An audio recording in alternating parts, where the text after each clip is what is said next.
నమస్తే అండి. ఈరోజు బ్రహ్మకమలం మొక్కలు 2 టబ్బుల్లో పెట్టాను కదండి. చూడండి, చాలా బాగా వచ్చినాయి. అవి తీసుకువెళ్దామని తీస్తున్నాను. ఈరోజు హనుమ జయంతి అండి, గుడికి వెళ్తున్నాను. వెళ్ళేటప్పుడు పట్టుకు వెళ్దామని తీస్తున్నానండి. నా గార్డెన్లో ఉన్న పెద్ద బ్రహ్మకమలం ఆకుల్ని కట్ చేసినప్పుడు వాటిని ఇలా కూర్చానండి. చూసారా, చాలా బాగా వచ్చేసినాయి.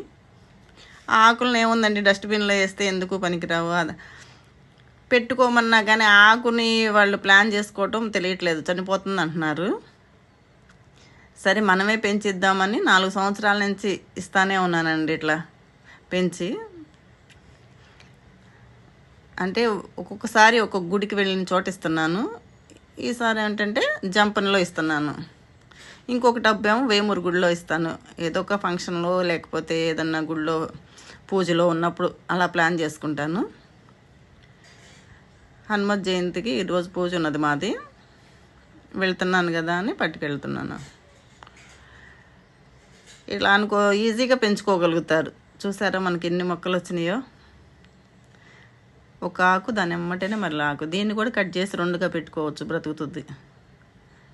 2 ఆకులు సపరేట్గా పెట్టిన. తీసుకొని గుడికి వెళ్దామని ఇంకా కవర్లో పెట్టుకొని రెడీ అయిపోయాలండి. ఇంక వెళ్ళటమేను గుడికి. ఈరోజు ప్రొద్దున సాయంత్రం 2 పూట్ల పూజ ఉన్నదండి. ఇంకా సాయంత్రం ఇస్తాను ఇది బ్రహ్మకమలం మొక్కలు. సాయంత్రం పూజ అయిపోయిందండి, అందరికీ ఇచ్చేసాను. చూసారా, చాలా బాగా వచ్చారు జనం. అందరికీ అంటే సరిపోలేదండి.